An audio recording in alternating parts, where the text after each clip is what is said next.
Hey guys, welcome back to online Wikipedia. तो आज है 27 जुलाई 2020। तो आज के इस वीडियो में हम देखने वाले हैं करंट अफेयर्स के कौन से सवाल बनेंगे। ठीक है, तो जितने भी सवाल आज आने वाले हैं उनको हम डिटेल में डिस्कस करेंगे, लेकिन उसके पहले कल के मतलब 26 जुलाई के जो करंट अफेयर्स के सवाल हैं उनको हम एक बार रिकॉल करेंगे, फिर हम आगे बढ़ते हैं। ठीक है, तो पहला सवाल क्या है? पहला सवाल है अंतर्राष्ट्रीय सौर गठबंधन मतलब इंटरनेशनल सोलर अलायंस फ्रेमवर्क समझौते पर हस्ताक्षर करने वाला 87वां देश कौन बन गया है? तो सही जवाब क्या होगा? निकारागुआ। ठीक है, ये एक अमेरिकी देश है। अगला क्या है? किस भारतीय मूल की नर्स को कोविड-19 सेवाओं के लिए सिंगापुर के राष्ट्रपति पुरस्कार से सम्मानित किया गया? तो सही जवाब क्या होगा? कला नारायणसामी। आगे बढ़ते हैं। अगला सवाल है हाल ही में Australian 2020 miles Franklin literary award का जो विजेता है वो कौन बना है? तो सही जवाब क्या होगा? तारा जून विंच। आगे क्या है? दुनिया में टॉप 50 मोस्ट वैल्यूएबल फर्म्स की लिस्ट में रिलायंस इंडस्ट्रीज़ जो है वो किस स्थान पर है? तो वो है 48। ठीक है, अच्छा आप मुझे कमेंट करके बताओ फर्स्ट रैंक पे कौन है, फर्स्ट पोजीशन पे कौन है। अगला है हाल ही में किस देश को विश्व व्यापार संगठन जनरल काउंसिल द्वारा ऑब्जर्वर का दर्जा दिया गया है? तो सही जवाब क्या होगा? तुर्कमेनिस्तान होगा। आगे है हाल ही में किस राज्य की सरकार ने डेयरी क्षेत्र के विकास के लिए अमूल के साथ समझौता किया है? तो सही जवाब क्या होगा? आंध्र प्रदेश। अगला है हाल ही में किस पेमेंट बैंक ने ग्रामीण युवाओं को प्रशिक्षित करने के लिए एनएसडीसी के साथ समझौता किया है? तो सही जवाब क्या होगा? Airtel payment bank. अगला है पार्थ प्रतिम सेनगुप्ता को किस बैंक का नया एमडी और सीईओ बनाया गया है? तो सही जवाब क्या होगा? आईओबी। अगला है खिलाड़ी श्रीपली वीरा कोहली ने अपने रिटायरमेंट का ऐलान किया है, तो यह कौन से देश से है? तो यह श्रीलंका से है। और अगला क्या है? हाल ही में 3D प्रिंटेड एयरक्राफ्ट इंजन का सफल परीक्षण किस देश में किया गया है? तो सही जवाब क्या होगा? रशिया होगा। ठीक है, तो ये थे हमारे कल के कुछ वेरी इंपॉर्टेंट करंट अफेयर्स के सवाल। अच्छा आज का पहला सवाल क्या है वो देखते हैं। तो आज का पहला सवाल क्या है? हाल ही में स्वास्थ्य मंत्रालय के सचिव के रूप में किसे नियुक्त किया गया है? तो सही जवाब क्या होगा? इस सवाल का सही जवाब होगा ऑप्शन ए राजेश भूषण। तो हाल ही में जो राजेश भूषण हैं इन्हें स्वास्थ्य मंत्रालय का सचिव नियुक्त किया गया है। ठीक है, तो ये किनकी जगह लेने वाले हैं? तो ये प्रीति सौदन जो है इनकी जगह लेने वाले हैं। अच्छा यहाँ पे तो स्वास्थ्य मंत्रालय की बात आई है, तो वर्तमान में हमारे स्वास्थ्य और परिवार कल्याण मंत्री कौन है? तो वो है डॉक्टर हर्षवर्धन है। ठीक है, ये तो हर किसी को पता होगा। और इनका निर्वाचन क्षेत्र कौन सा है? तो वो है चांदनी चौक जो कि दिल्ली में आता है। बाकी देख लेते हैं। अरविंद कुमार शर्मा जो है वह एमएसएमई के सचिव बने थे, कुछ दिन पहले की ये बात है। उसके बाद गिरिधर अरमानी जो है यह परिवहन और राजमार्ग मंत्रालय के क्या बने हैं? सचिव बने हैं। उसके बाद अजय भूषण पांडे, हर कोई इनके नाम से फैमिलियर है, तो ये कौन है? वर्तमान में हमारे वित्त सचिव हैं। आगे बढ़ते हैं। किस वर्ष तक भारत स्थापित बिजली उत्पादन क्षमता का 60% नवीकरणीय ऊर्जा से होगा? ठीक है, तो इस सवाल का सही जवाब क्या होगा? ऑप्शन डी होगा 2030। ठीक है, तो हमारे बिजली नवीन और नवीकरणीय ऊर्जा मंत्री जो है जिनका नाम क्या है?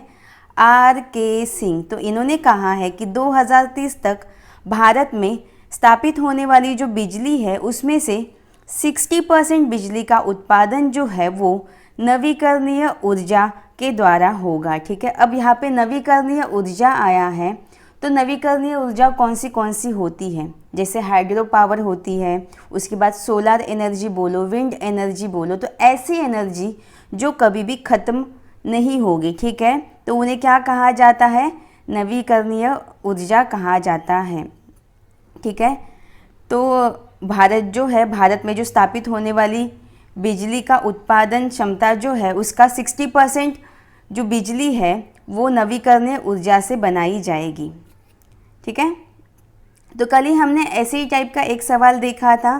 तो क्या था वो सवाल, हमारी नौसेना में सबसे बड़ा सौर ऊर्जा संयंत्र कहाँ पे स्थापित किया गया है। तो हमारी जो नौसेना है उसने सबसे बड़ा सौर ऊर्जा संयंत्र जो है वो एजीमाला, जो कि केरल में आता है, यहीं पे स्थापित किया है, जिसका लक्ष्य क्या है तो 2022 तक, कब तक, 2022 तक 100 गीगावाट सौर ऊर्जा प्राप्त करना है। ठीक है, हम बढ़ते हैं आगे। अगला सवाल क्या है, हाल ही में अंतर्राष्ट्रीय ओलंपिक समिति के उपाध्यक्ष के रूप में किसे नियुक्त किया गया है।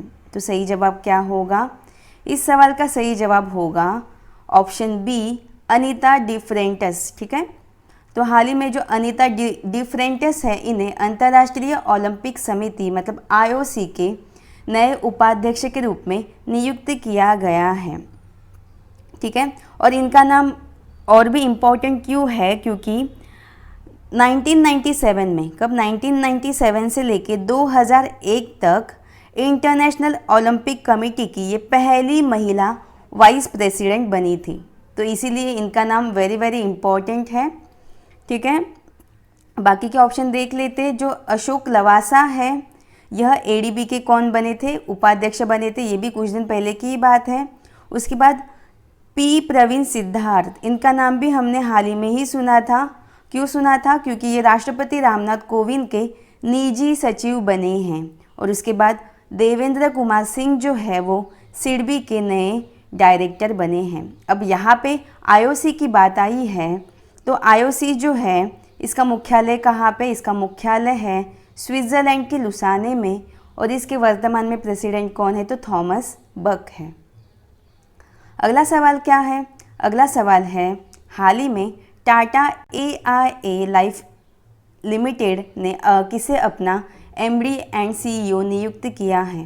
तो इस सवाल का सही जवाब क्या होगा, ऑप्शन ए होगा नवीन ताहिलवानी जो है, इन्हीं को टाटा AIA लाइफ लिमिटेड ने अपना नया MD एंड CEO नियुक्त किया है। ठीक है, तो ऑप्शन ए सही होगा।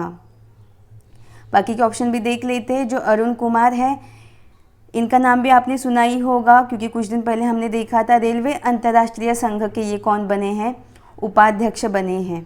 उसके बाद सुमित देव, इनका भी कुछ दिन पहले ही हमने नाम सुना था। ये जो नेशनल मिनरल डेवलपमेंट कॉरपोरेशन है, इसके ये CMD बने हैं। और जो श्रीकांत माधव वैद है, यह इंडियन ऑयल कॉरपोरेशन जो है इसके अध्यक्ष बने हैं।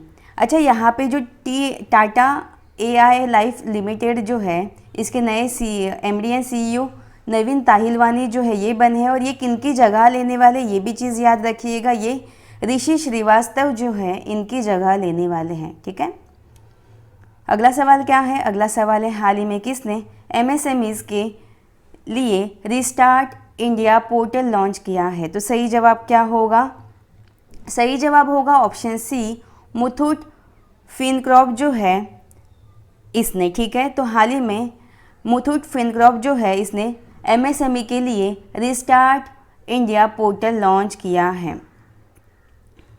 तो केरल में स्थित non banking financial company Muthoot Fincorp जो है, इन्होंने रिस्टार्ट इंडिया पोर्टल लॉन्च किया है। और ये पोर्टल MSME क्षेत्र के व्यवसायों को वापस शुरू करने के लिए शुरू किया गया है। अब यहाँ पे MSME की बात आई है, तो हमारे MSME मिनिस्टर कौन है वर्तमान में, तो वो है नितिन गडकरी। और इनका निर्वाचन क्षेत्र कौन सा है, तो वो है नागपुर। ठीक है, आगे बढ़ते हैं। अगला सवाल क्या है, अगला सवाल है, हाल ही में BRICS chambers of commerce and industry का मानद सलाहकार किसे नियुक्त किया गया है। तो सही जवाब क्या होगा, इस सवाल का सही जवाब होगा ऑप्शन ए, साहिल सेठ। ठीक है, तो साहिल सेठ को BRICS chambers of commerce and industry के युवा नेताओं के संचालन समिति का मानद सलाहकार नियुक्त किया गया है। मैं हमेशा आपको बोलती हूँ, जहाँ पे भी नियुक्तियाँ या पुस्तकों की बात आए, वो क्वेश्चन एग्ज़ाम के लिए वेरी वेरी इम्पॉर्टेंट है। ठीक है, तो याद रखिएगा कि BRICS chambers of commerce and industry का मानद सलाहकार किसे नियुक्त किया गया है, साहिल सेठ को नियुक्त किया गया है। बाकी जो रोशनी नादर मल्होत्रा है, इनको कुछ दिन पहले ही HCL टेक्नोलॉजी की ये कौन बनी है, चेयरपर्सन बनी है। दिलीप ओमान ये कौन है, तो ये साई के SAI sports authority of India के अध्यक्ष चुने गए हैं। और विक्रम पावह, तो विक्रम पावह BMW ग्रुप इंडिया के नए अध्यक्ष बने हैं। ठीक है, अब यहाँ पे ब्रिक्स की बात आई है।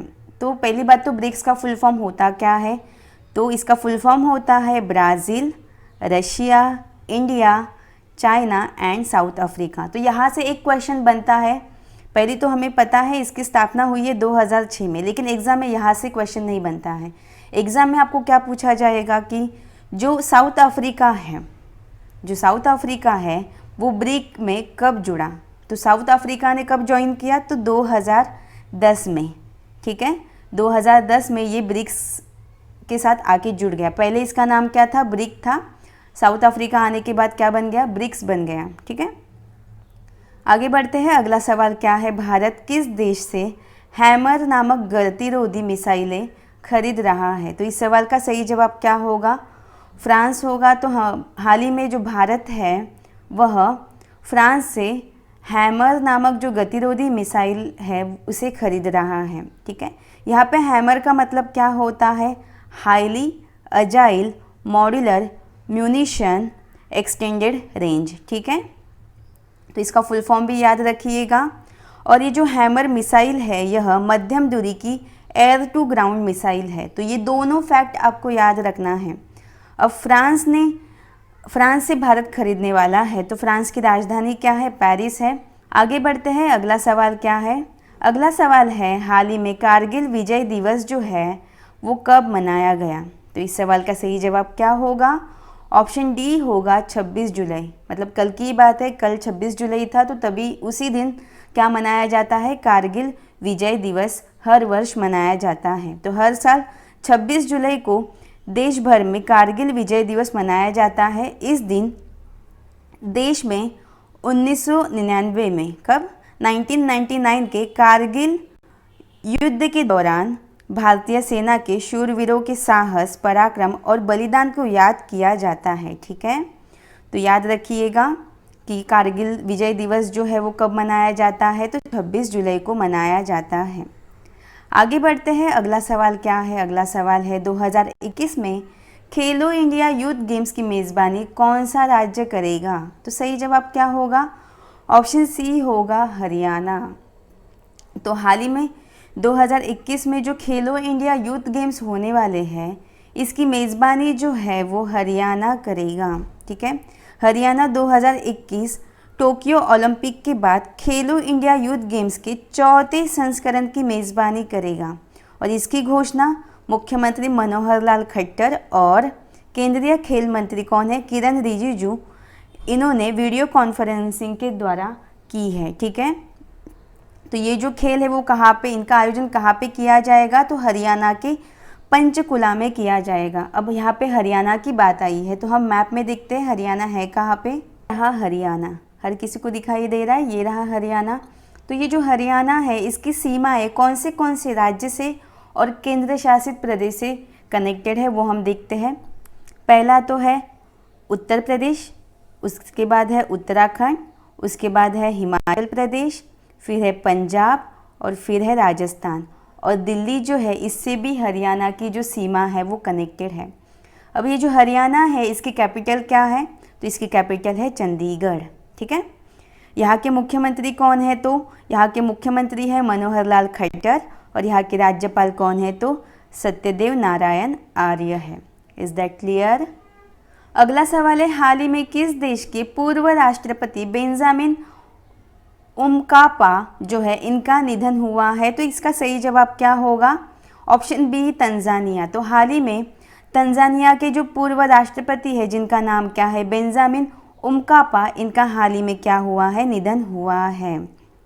ठीक है, ये जो पूर्व राष्ट्रपति है बेंजामिन उमकापा, ये तंजानिया के चौथे राष्ट्रपति बने थे। ठीक है, कब से कब तक, तो 1995 से लेके 2005 तक ये तंजानिया के कौन बने थे, राष्ट्रपति बने थे। साथ ही साथ उन्होंने विदेश मंत्री और सूचना मंत्री जैसे अलग अलग कैबिनेट जो पद है उन्हें भी संभाला है, ठीक है। तो यहाँ पे तंजानिया की बात आई है, तो तंजानिया जो है इसकी कैपिटल क्या है, तो इसकी कैपिटल है डोडोमा, ठीक है। यहाँ की करेंसी क्या है, तो यहाँ की करेंसी है शिलिंग।